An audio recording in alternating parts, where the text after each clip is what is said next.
사도행전 2장 말씀입니다. 2장 1절에서 4절까지인데 여러분들 사도행전을 오늘 말씀을 듣고 사도행전 1장에서 2장, 3장까지 한번 집에서 다 읽어보시기를 바랍니다.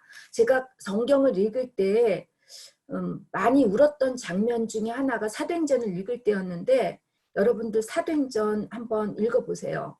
정말 우리 초대교회 교우들이나 또한 그 사도들이 얼마나 주님의 복음을 위해서 고생을 했는지 그 안타까운 심정이 느껴질 거예요. 우리가 너무 편안하게 믿는 저희들에게 그 사도행전을 읽으면 도전을 받게 되고 우리 신앙생활에 많이 힘을 얻으니까 여러분들 한번 이번 한 주는 사도행전 한번 쭉 읽어보셨으면 합니다. 자, 사도행전 2장 1절에서 4절까지 우리 그림이 자매님께서 읽어주시겠습니까?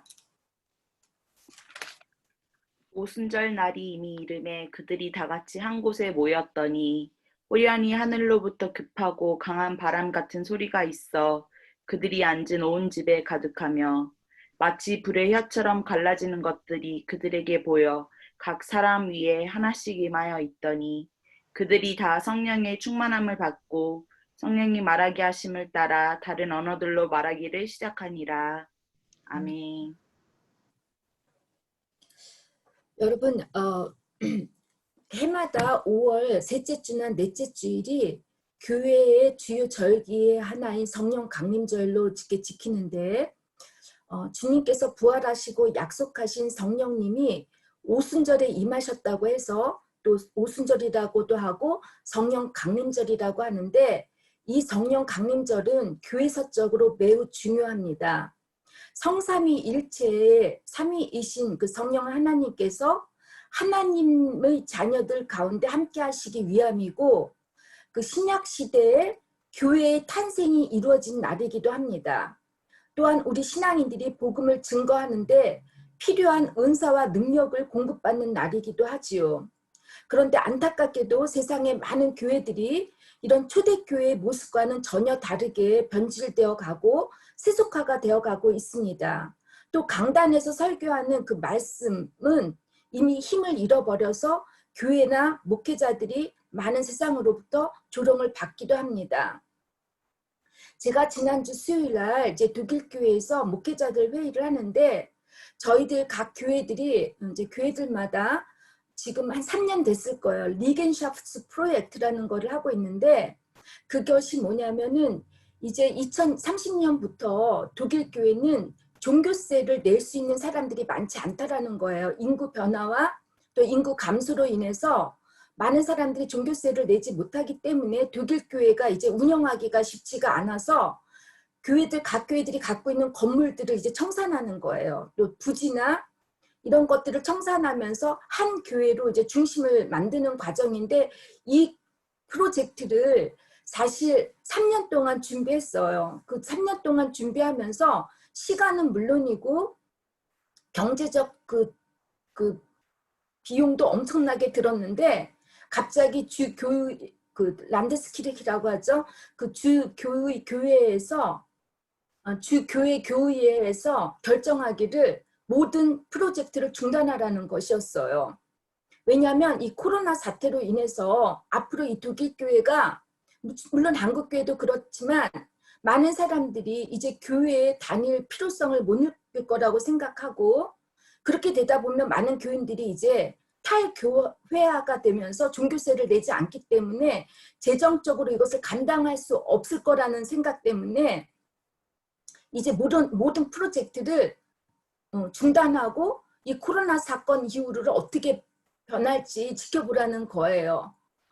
이 3년 동안 많은 장로님들은 지쳤거든요. 믿음보다는 이런 행정면에서 일을 해야 했기 때문에 많이들 지쳐있는 상태에서 주교회 교의회에서 이렇게 결정했다라고 할 때 정말 힘이 빠지고 맥이 빠지고 그랬는데 한국교회도 별 다를 바가 없을 것 같아요. 많은 목회자들이 지금 걱정하는 게 대형교회를 제외하고는 소형교회들이 이제 재정으로다가 이게 감당할 수가 없어서 문 닫는 교회들이 많을 거라고 두려워하고 있는데, 제가 가만히 생각을 해봤는데 왜 이렇게 됐을까 하는 생각을 해보면서 아마 우리가 초대교회 그 본질을 잃어버렸기 때문이라고 저는 생각합니다.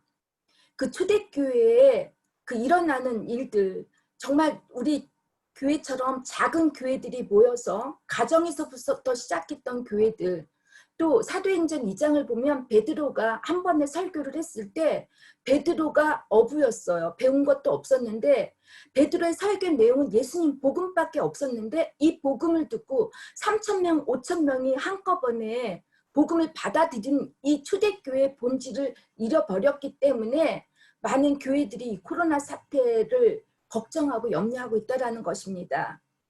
그래서 저는 여러분에게 오늘 오순절 성령 강림절을 맞이해서 어떻게 성령이 강림하셨고 또 이 성령의 강림이 우리 교회와 어떻게 긴밀한 관계가 있는지 초대교회를 돌이켜보면서 그의 본질을 우리가 되찾고 회복하는 계기를 마련하고자 제가 이 설교를 준비했습니다.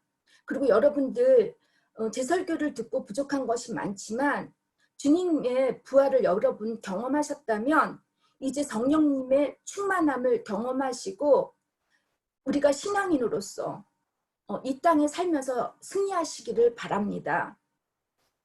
본문 내용 우리가 읽은 이 짧은 내용 4절은 사실 사도행전 1장과 연관이 있습니다. 예수님께서 이제 부활을 하시고 40일 동안 이 세상에 살면서 제자들에게 이제 양육을 하셨습니다. 어떻게 제자들이 세상에 나아가서 복음을 전파할지 교육을 하시고 그들에게 하나님 나라를 가르쳐 주시고 나서 40일째가 되던 날 주님께서 이제 하늘나라로 승천을 하시면서 제자들에게 뭐라고 얘기를 했냐면 예루살렘을 떠나지 말고 내게서 들은 바 아버지께서 약속한 것을 기다리라고 이렇게 분부하셨습니다. 예수님의 부활을 경험하기 이전에 제자들은 어땠죠? 두려워서 도망을 갔고 흩어졌습니다. 예수님을 믿는다는 이 자체가 두려움이었을 것이에요. 그 당시는. 왜냐하면 서슬퍼런 그 독일 그 로마 절대 법권에 로마의 그 서슬퍼란 그 법에 의해서 죽음을 당할 수도 있을 것이고 또 바리새인들과 서기관들에 의해서 핍박을 당할 수도 있을 것 같기 때문에 모두가 흩어졌어요. 그리고 자신의 삶으로 돌아갔는데 주님께서는 살아계셔서 역사하시는 것들을 이 제자들이 경험을 하고 나서 이 제자들은 이제 함께 모여서 11명의 제자들이 이제 모여서 또 11명의 제자들뿐만이 아니라 120명의 사람들이 이제 예수님의 말씀을 듣고 예루살렘에 있는 마가의 다락방에 모여 있었던 거예요. 그리고 이들은 이제 11명의 제자들을 한 명이 부족하잖아요. 이 가룟 유다의 이 자리를 빈자리를 채우기 위해서 베드로가 리더가 되면서 이제 사도 12번째 사도인 마띠아를 뽑고 이제 교회를 준비하고 있습니다. 교회 탄생을. 그리고 나서 이제 열째 40일이 지나고 난 열흘 뒤 오순절이죠. 50일째가 되던 날에 이제 성령님이 강림하신 것입니다. 오순절은 50이라는 뜻입니다. 유대인들이 3대 명절 다 알고 계시죠? 3대 명절. 유월절, 그리고 장막절이죠. 그리고 오늘 말하는 칠칠절인데 이때가 뭐냐면 유대인들은 밀을 추수하게 됩니다. 그리고 이 추수한 그 밀을 가지고 떡을 만들어서 제사를 지내는 절기인데 무엇보다도 이때 이 칠칠절 때 구약시대에 보면 하나님께서 모세에게 율법, 십계명을 주시는 날이기도 합니다. 아주 매우 뜻깊은 날이에요. 신학적으로 따질 때는. 하나님께서 구약시대에 오순절 때, 아주 칠칠절 때 죄로 인해서 타락하고 죽을 수밖에 없는 그 심판을 받아야 할 사람들을 살리시기 위해서 또 축복된 삶을 살게 하기 위하셔서 이제 십계명과 율법을 주신 것처럼 신약시대는 하나님께서 성령을 주셨다는 겁니다. 성령은 삼위일체의 하나님의 한 분으로서 성부 하나님, 성자 하나님, 똑같은 위격을 갖고 계신 분이고, 태초부터 인간의 역사가 시작하기 전부터 하나님, 성부 성자의 하나님과 함께 존재하셨던 하나님이십니다. 그런데 이미 성경에서 보면 구약시대에도 여호와의 신, 하나님의 영, 그래서 예전에 저희 할머니 시대 때 보면 성령을 성신이라고 하는데 그 말씀이 저한테는 참 다가와요. 성신. 이래서 그때 구약시대도 등장하셨고 예수님의 탄생 후에도 이제 활동하셨습니다. 그런데 오순절에 나타나신 성령님이 특별한 이유가 있어요. 이 구약시대처럼 선지자나 왕, 제사장들, 어떤 소수의 사람들, 택하신 사람들에게 이 성령이 임한 것이 아니라 오순절 때 성령은 모든 사람들에게 함께 임했다는 것입니다. 차별 없이 모든 사람들에게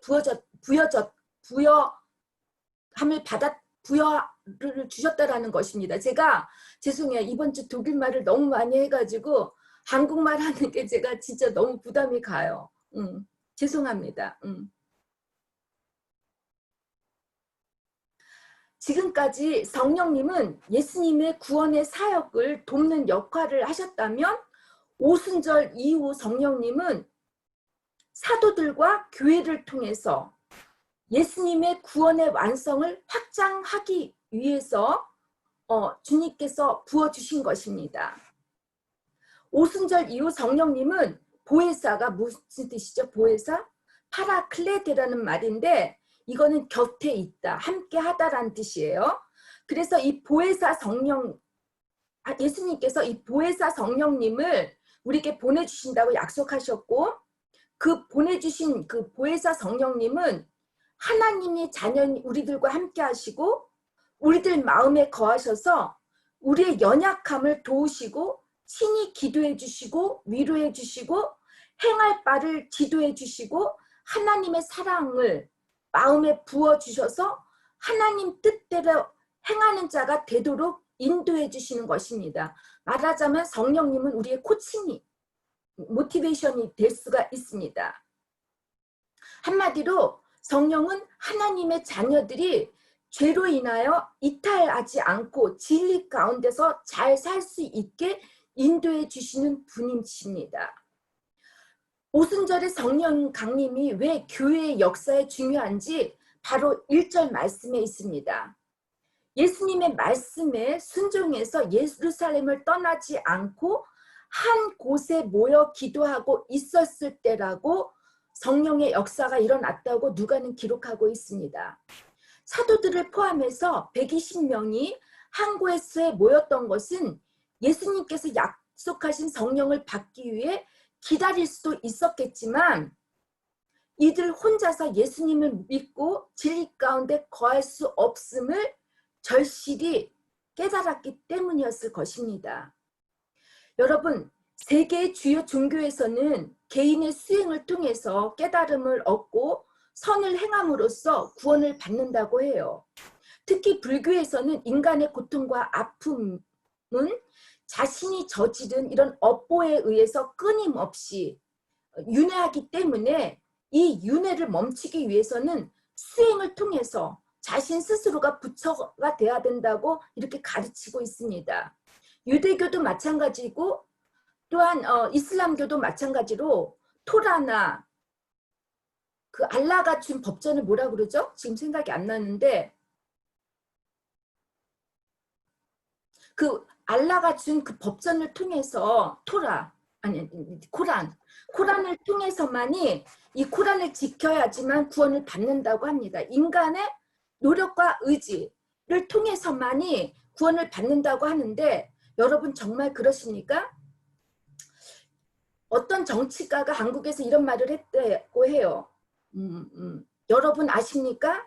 이거 모두 뻥입니다 라고 하는 어떤 말을 한 정치가가 있는데 저도 이분의 말이 맞습니다. 정말 뻥입니다. 뻥.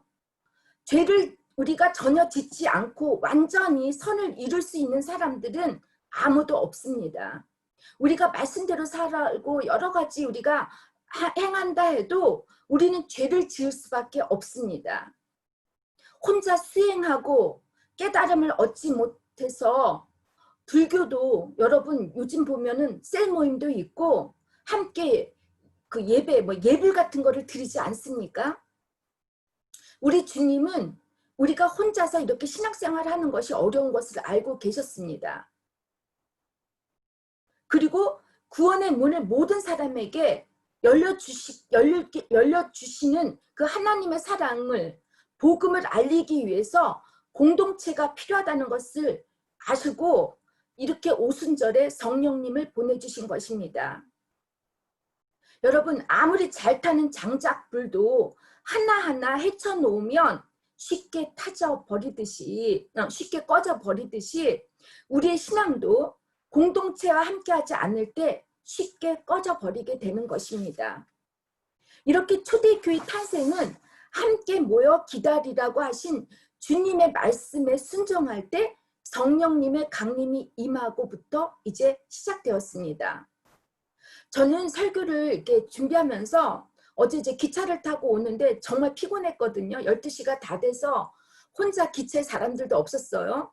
잠도 못 자고 왜냐하면 제가 너무 피곤해서 잠을 들면 이게 기차가 종점에 내릴까 봐 제가 잠도 못 자고 가만히 있으면서 설교를 준비할 때 노트북에 이제 그 아쿠는 거의 없어가지고 설교도 준비 못하고 있으면서 제가 지난 우리 바젤 한인선교회를 이렇게 뒤돌아봤습니다.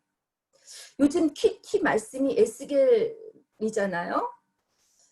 에스겔 선지자의 말씀 중에서 심판 중에 꼭 남은 자가 있다고 하세요. 저희 바젤 한인선교교회를 섬기던 분들이 많이 떠나셨는데 떠나지 않고 남은 분들의 순종에 의해서 저희 교회가 이렇게 발전하지 않았나 하는 마음이 들었습니다. 여러분께서 주님의 복음을 전할 수 있는 곳이 어디 있습니까? 가정입니까? 교회입니까? 아니면 여러분의 직장이나 학교입니까? 여러분, 복음을 전할 수 있는 곳 떠나지 마시기를 바랍니다. 잘 지키실 때 우리는 성령의 강림을 경험할 수 있습니다. 믿습니까? 여러분들 내가 이거 지키지 못한다고 쉽게 떠나면 하나님의 축복을 경험할 수가 없습니다. 하나님의 축복은 마치 숨겨진 보석과 같아서 그걸 찾는 게 보물찾기 다 아시잖아요. 보물찾기 못하다가 지쳐서 보물 못 찾으면 손해 아닙니까? 끝까지 찾는 분에게는 보물이 쥐어지듯이 여러분 성령은 이런 보물과 같습니다. 끝까지 여러분이 있는 곳에서 지켜주시고 떠나지 않으시기를 주님의 이름으로 부탁드립니다. 초대교회 성도들은 그냥 함께 있었던 것에 그치지 않고 마음을 같이하여 오로지 기도에 힘썼다고 이제 사도행전 1장 14절에 기록하고 있습니다. 여러분 교회 공동체가 분열되고 갈라지는 이유가 무엇겠습니까? 함께는 있지만 본질을 잃어버릴 때 아닙니까? 많은 이들이 교회를 다니는 이유 중 하나는 이 본질보다는 자신의 사업을 위해서 명예를 위해서 특히 저처럼 외국에 사시는 분들은 친교를 나누기 위한 셀 모임이 필요하고 또 목회자는 자신들의 밥 먹고 사는 그 목숨줄이 중요해지고 또한 목회자라고 하는 그 사명을 권력을 위해서 사용하는데 필요하고 또 많은 사람들이 자기의 이기적 욕심을 채우기 위해서 교회를 다닐 때 본질을 잃어버리면 이렇게 교회가 분열이 되고 갈라집니다. 교회의 본질은 진정한 예수님의 복음이고 하나님의 나라에 대한 말씀을 우리가 들어야 하는데 이 복음을 전할 때 이게 너무 불편해서 부담을 갖고 여러분 떠나시는 경우들이 많아요. 목사들의 설교가 회개를 위한 설교보다는 축복이나 위로 또 약간 유머스러한 어떤 엔터테이너와 같은 말씀을 전할 때 사람들은 은혜를 받았다고 해요. 저는 여러분들에게 이제 회개의 말씀을 많이 전하려고 합니다. 이게 불편하더라도 이것 회개가 일어나지 않고는 성령님의 강림을 우리가 경험하실 수가 없습니다. 교회를 떠나시는 분들, 또한 교회를 이렇게 나의 개인적 욕구와 욕심을 채우기 위해서 다니는 분들은 마치 씨 뿌리는 농부에서의 그 비유 말씀처럼 길가나 돌짝밭, 가시 덩굴에 뿌려진 씨들과 같아서 세상의 욕심과 걱정, 염려와 어려운 그런 염려를 가지고 있을 때 어려운 시험이 한번 닥치면 견디지 못하고 다 뿔뿔이 흩어지고 맙니다. 그리고 열매를 맺지 못하게 되는 신앙인이 되고 맙니다. 결국은 영적으로 죽어버리고 맙니다.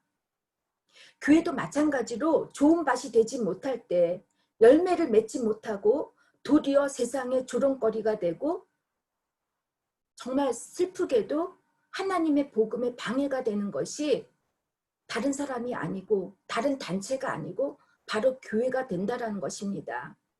그러기에 교회는 늘 언제나 교회의 주인이신 예수님의 인도하심에 순종해야 하는데 그 순종이 바로 기도부터 시작하는 것입니다. 기도는 주님과의 대화, 이야기입니다. 기도가 없을 때 어떻게 주님의 말씀을 우리가 바로 들을 수가 있겠습니까? 기도와 말씀은 우리의 영적인 양식입니다. 인간이 적어도 하루에 한 끼는 먹어야지만 체력을 우리가 살아갈 수 있는데 하나님의 자녀인 우리가 기도와 말씀을 영적 양식을 먹지 않으면서 어떻게 우리가 살 수가 있겠습니까? 영적으로 굶어 죽을 수밖에 없습니다. 사탄은 우리들을 너무 잘 알기 때문에 가만히 두지 않으려고 해요.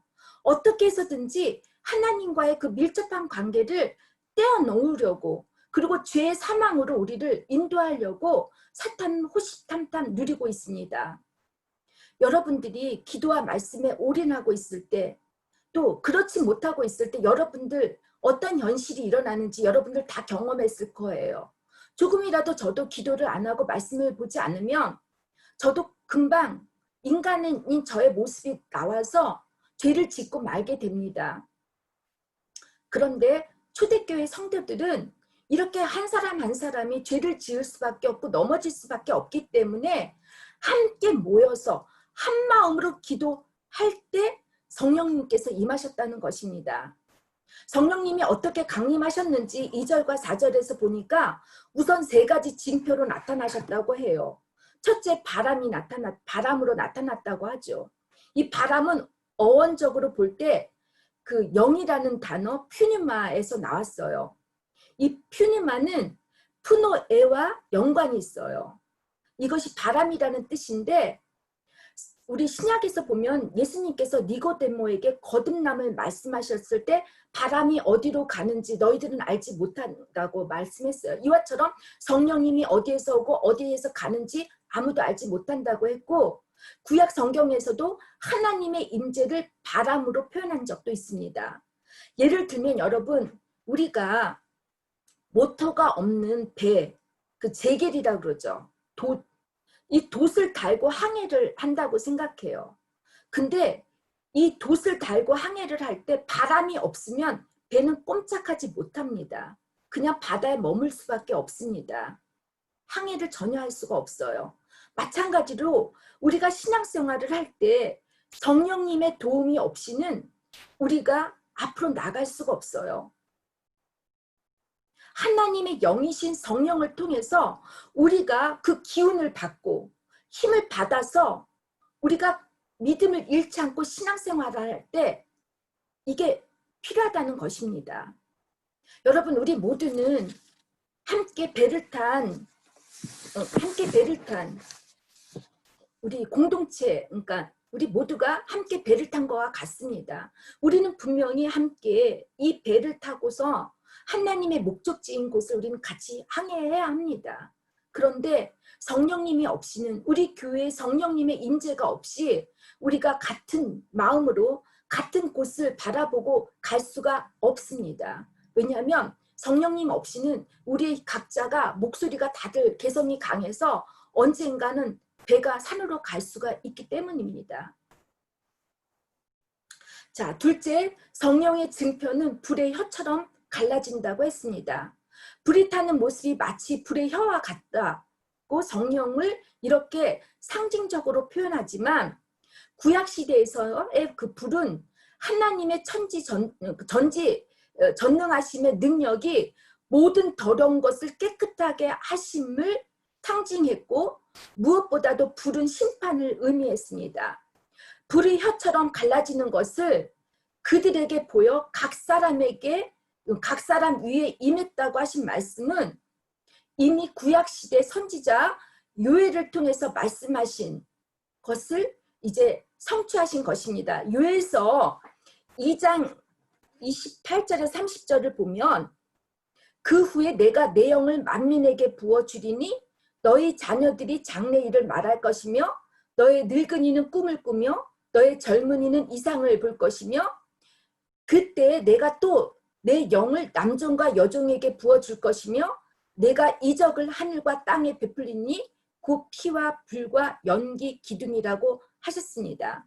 여러분, 이 말씀을 들으면 사도 바울이 말씀하신 성령의 은사라고 생각하지 않습니까? 이 성령의 은사를 이제 특정한 사람들에게만 주는 것이 아니라 예수를 믿는 모든 사람들에게 주시는 선물입니다. 이 모든 은사는 우리들이 각자의 어떤 욕심을 채우기 위해서 주는 것이 아니라 오로지 하나님의 복음의 말씀을 전하기 위해서 공동체를 통해서 주신다는 것입니다. 그리고 이 성령의 은사는 공동체 안에서 사용되어야만 합니다. 요즘에 한국에서도 그렇고 예언하는 분들이 많으세요. 그런데 이 예언을 하시는 분들 중에 또 은사를 많이 가지신 병 고치는 분들이 있고 이런 분들이 점점 이게 퇴폐해져 가는 것 중에 하나가 이것들을 자기의 욕심으로 채우려고 할 때 또 사람들을 종속하게 만들고 또 사람들에게 돈을 요구하게 되고 이렇다 보면 이 성령의 은사가 도리어 그 사람들에게 걸림돌이 돼서 죄를 짓게 하게 되고 사망의 길로 빠지게 할 수밖에 없습니다. 이 성령의 충만함을 받는다는 말씀은 성령이 어떤 공간에 채워지거나 들어오신다는 뜻이 아니에요. 사람들의 마음과 생각과 감정과 영혼을 가득 채워 성령님의 지배와 인도하심을 받는다는 뜻으로 저는 해석할 수가 있다고 생각합니다. 셋째, 성령의 증표로서 성령이 말하게 하심을 따라 다른 언어로 말하기를 시작했다고 말씀하셨습니다. 제자들과 다락방에 모인 사람들이 성령 충만함을 받고 다른 방언을 하기 시작한 이유는 오순절 날을 맞이해서 예루살렘을 찾아온 각국 사람들을 오늘 성경 말씀 보니까 한 15개국이 정도 돼요. 그들에게 하나님의 큰일, 곧 그리스도의 죽음과 부활을 증거하기 위해서였습니다. 방언 현상은 두 종류가 있어요. 하나는 아무 말도 알아들을 수 없는 그 신비한 소리가 있고 다른 하나는 오늘 이 외국 사람들이 자기네 나라들의 말을 들었다고 하는 것처럼 외국어로 하는 소리가 있습니다. 제가 예전에 같이 동역했던 우리 그 바트케 목사님이 계셨어요. 이분이 프랑스에 있는 코르시카 섬에 거기에 가서 늘 그러니까 여름마다 가셔서 거기서 이제 그 말씀으로 이렇게 재충전을 받고 오시는데 그곳에 계셨던 어느 독일 목사님이 하도 프랑스 말이 어렵고 힘들어서 그렇게 기도를 했대요. 하나님, 저에게 방언의 은사를 주는데 프랑스 말을 잘할 수 있게 해달라고 그렇게 기도를 했대요. 그래서 이분이 정말 놀랍게도 프랑스 말을 정말 잘했다라는 거예요. 제가 이 말을 듣고 놀래가지고 하나님, 제가 독일 말을 정말 독일 사람처럼 퍼펙트하게 말할 수 있고 제가 영어나 제가 제일 하고 싶은 게 제가 히브리어하고 헬라어였거든요. 이것을 제가 하나님 퍼펙트하게 잘할 수 있는 이 외국어의 능력을 달라고 기도를 했는데 제가 믿음이 적어서 이 방언의 은사를 못 받았습니다. 여러분도 혹시 외국에 사시면서 우리 그림이 자매님은 영어나 뭐 한국어 그다음에 일본어를 퍼펙트하게 잘 하시는데 여러분들 언어에 소질이 없으신 분들은 오늘부터 주님께 주님 저 다른 방언의 신비한 방언 필요 없어요. 외국어를 퍼펙트하게 잘할 수 있는 그 방언의 능력을 달라고 여러분들 기도해 주시기 바랍니다. 믿습니까? 다들 아멘을 안 하세요? 가능하지 않다고 생각하시는 겁니까? 가능할 수 있어요. 여러분들 다들 손을 들어주시기 바랍니다. 오늘부터 주님 저에게 외국어를 퍼펙트로 잘할 수 있는 방언의 능력을 달라고 기도해 주시기 바랍니다. 믿습니까? 믿지 않으시는 분들은 오늘부터 외국어 퍼펙트로 못하십니다. 사도 바울은 사도행전을 기록한 누가와 달리 고린도전서 12장에서 14절에 이렇게 방언에 대해서 자세하게 설명을 하는데 성령의 은사가 교회의 덕을 세우는 데 사용되어야 하지만 이 방언이 혀로서 알아듣지 못하는 말을 할 때 다른 사람들에게 이게 폐를 준다라는 거예요. 제가 저도 답답하면 방언 기도를 해요. 죄송하지만 그리고 남들이 듣는 거에 불편하다, 그러니까 남들이 들으면 안 될 거를 알고서는 저는 제가 남들이 들을까봐 방언 기도를 할 때가 있는데 그저 달랄라 뭐 이런 말을 할 때 안 믿는 사람들이 교회 오면 저 미친 거 아니냐고 이렇게 생각하는 분들이 있어요. 이런 분들을 위해서는 자제하라는 말을 사도 바울이 얘기를 했고 또 하나는 우리가 이 방언을 할 때 이게 무슨 말인지 모르고 그냥 하는 거 보면 중언부언하게 기도하지 말고 예수님도 그렇게 말하셨잖아요. 그럴 때는 우리가 알아듣는 말로 똑바로 기도하라고는 말을 했지 방언의 무용성을 주장하지는 않았습니다. 많은 사람들은 이래서 방언이 필요 없다라고 하는데 방언은 필요합니다. 왜냐하면 바울도 말했듯이 방언은 누구의 덕을 세우는 게 아니라 나의 덕을 세우기 위함입니다. 기도가 지쳐있을 때, 할 수 없을 때 방언을 하게 되면 끊임이 없고 힘을 얻게 됩니다. 뭐 방언 하시는지 못하는 분들은 제가 말하는 게 무슨 말인지 이해 못하시겠죠. 그죠? 근데 여러분들 제 말을 다 이해하시려면 오늘부터 주님께 방언의 은사를 위해 기도해 주시기 바랍니다. 그것도 외국어로 말할 수 있는 방언을 위해서 기도해 주시기 바랍니다.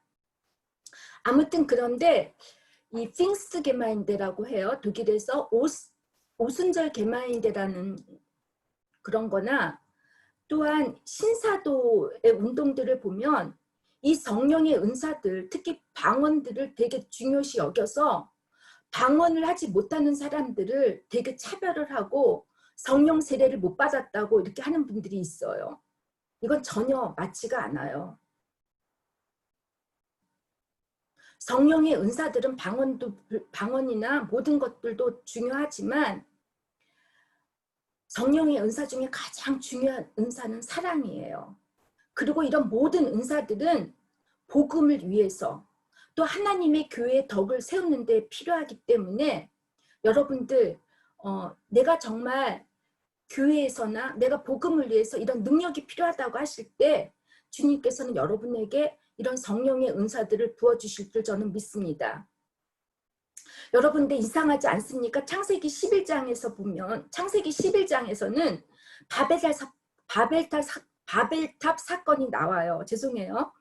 하나님께서 사람들이 하나님과 같이 되고자 하는 교만한 마음으로 탑을 쌓기 시작할 때 인간들의 언어를 혼란하게 하셔서 흩어지게 하셨어요. 그죠?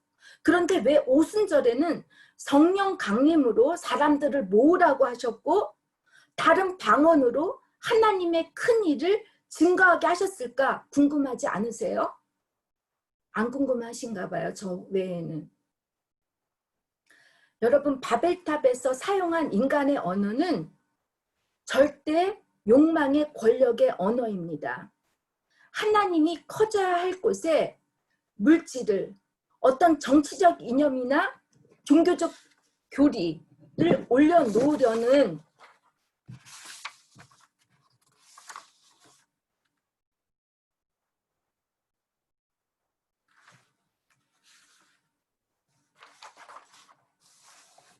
그리고 하나님을 반대하는 이런 교만적 언어였습니다. 이런 언어들은 소통이나 대화가 불가능하게 되어 있습니다. 그러면 어떻게 되죠? 결국 싸움을 하고 파멸하게 되어 있습니다. 바벨탑은 인간이 하나님처럼 되고자 하기 때문에 권력이 생길 수밖에 없어요.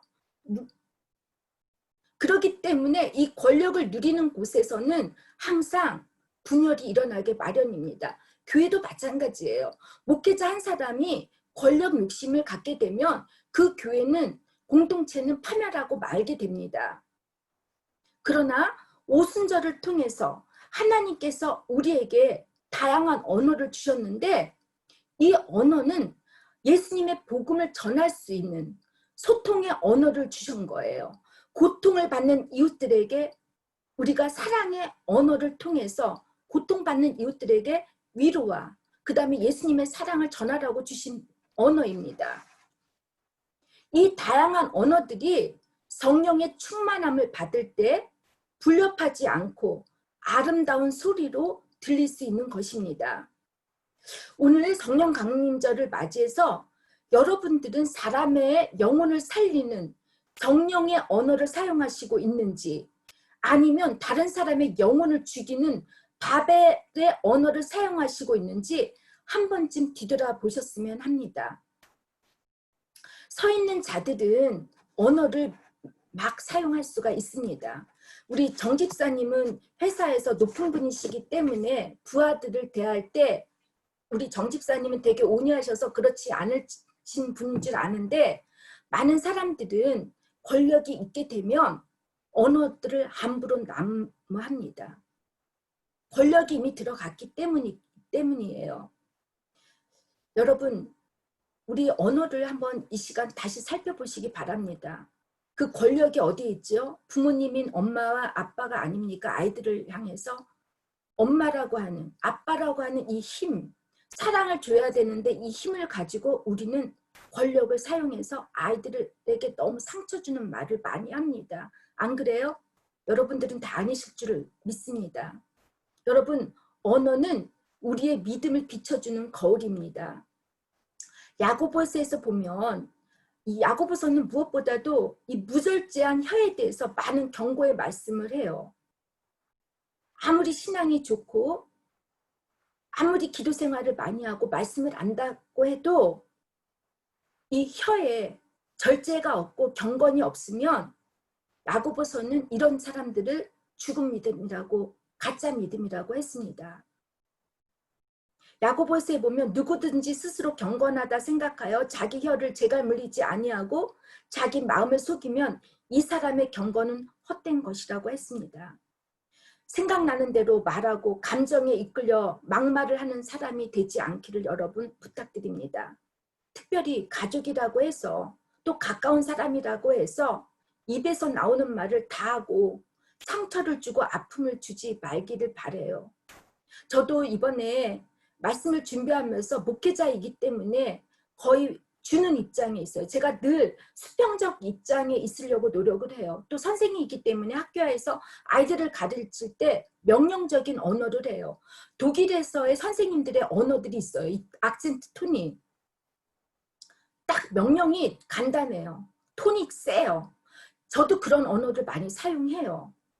사람을 죽이는 언어입니다. 바벨의 언어입니다. 여러분, 우리 모두가 영혼을 살리는 성령이 충만한 오순절의 언어를 사용하시기를 주님의 이름으로 부탁드립니다. 이 시간 우리들은 그렇게 생각을 할 거예요. 이 세상을 살아가는 것이 참 쉽지 않아요. 만만하지도 않아요. 특별히 코로나 사태를 맞이하면서 신앙생활하는 것은 더욱이 그래요. 그럴 때 우리들이 이렇게 한 마음으로 함께 모여 기도하고 한 마음으로 찬양하고 한 마음으로 찬양할 때 이 시간 우리들 각자에게 성령의 충만함을 주시고 우리 각자에게 성령의 은사를 주실 줄 저는 믿습니다. 제가 여러분들에게 늘 설교 말씀에서 말했던 것처럼 신앙은 고풍성과 같아요. 성령의 충만함, 주님이 주시는 그 사랑의 충만함이 가득할 때 어떤 죄악의 불순물이 틈타지를 못해요. 자리가 없잖아요. 그럴 때 고무풍선은 날아갈 수가 있어요. 그것처럼 여러분들 성령의 충만함, 사랑의 충만함으로 우리가 신앙생활을 할 때 우리가 보다 자유로울 수 있고 또 이 자유로움을 가지고 이 넓은 세상에 주님의 복음을 전할 수 있는 주님의 자녀가 다 될 수 있기를 저는 믿습니다. 이제 끝으로 민옥이 님이 지으신 가사로 오늘 제 말씀을 맺고자 합니다. 세상을 살아가는 동안에 나의 힘을 의지할 수 없으니 기도하고 낙심하지 말 것은 주께서 참 소망이 되심이라. 하나님의 꿈이 나의 비전이 되고 예수님의 성품이 나의 인격이 되고 성령님의 권능이 나의 능력이 되길 원하고 바라고 기도합니다. 주의 길을 걸어가는 동안에 세상의 것 의지할 수 없으니 감사하고 낙심하지 말 것은 주께서 참 기쁨이 되심이라. 하나님의 꿈이 나의 비전이 되고 예수님의 성품이 나의 인격이 되고 성령님의 권능이 나의 능력이 되길 원하고 바라고 기도합니다. 아멘. 이제 우리 같이 기도하시겠습니다. 사랑의 하나님, 이 성령 감림절을 맞이해서 성령님이 저희 함께 해주시니 감사합니다. 이제 저희들 주님의 곁을 떠나지 않고 주님이 저희들에게 선물해 주신 몸된 주님의 성전인 이 바젤 한인선교교회를 떠나지 않고 사랑하는 형제들과 함께 나누는 이 시간 늘 성령님의 감동을 경험할 수 있게 해주시옵소서. 특별히 하나님, 우리 그림이 자매님 먼 곳에 떨어져 있습니다. 하나님, 그곳에서 주님 건강 지켜주시고 어디에서 무엇을 하든지 하나님께서 돌보아 주시고 인도해 주시옵소서. 기도하는 곳, 찬양하는 곳에 하나님의 음성을 경험하며 그 축복을 받는 그 축복을 많은 이들에게 내려줄 수 있게 해주시옵소서. 특별히 우리 오정택 형제님, 이제 하나님 그 소식을 기다리고 있습니다. 주님을 끝까지 붙잡고 승리할 수 있는 아들 되게 하시고 하나님 감사함에 찬양을 돌릴 수 있는 아들이 될 수 있도록 도와주시옵소서. 또한 우리 정 집사님, 정홍준 집사님, 한국에서 멀리 떨어져 있지만 늘 마음 가운데 함께 하시게 하심을 감사합니다. 하나님, 언젠간 저희들이 꼭 이 교회에서 우리 함께 만나서 이곳에서 주님의 나라를 함께 세워갈 수 있도록 주님 그 길을 열어주시고 축복을 허락하여 주시옵소서. 오늘도 이렇게 많은 우리 성도님들께서 수고해 주셨고 예배에 참석해 주셨습니다. 참석하지 못하는 우리 교우들을 주께서 기억하여 주시고 예배의 회복을 경험할 수 있도록 함께 도와주시옵소서. 특별히 우리 레오, 하나님 이제 잠에서 깨어서 이제 잘 지내고 있습니다. 건강 지켜주셔서 감사하고 이제 아빠가 회사에 다닐 때 건강 지켜주시며 우리 레오가 엄마와 아빠 힘들지 않도록 잠도 잘 잘 수 있도록 도와주시옵소서. 특별히 오늘 또 이 예배를 위해서 수고해 주신 우리 이은미 집사님, 정원일을 하면서 주님의 그 창조하신 선길을 경험하고 감사하며 기뻐할 수 있게 해주시고 인도하여 주시옵소서. 지금은 세상 끝날까지 우리를 버리지 아니하시고 함께 하시는 성자 예수 그리스도의 은혜와 무한하신 하나님의 사랑하심과 우리를 진리 가운데로 인도하시는 성령의 감화와 감동하심과 교통하심이 이제로부터 영원히 함께 하시기를 간절히 축원하옵나이다. 아멘.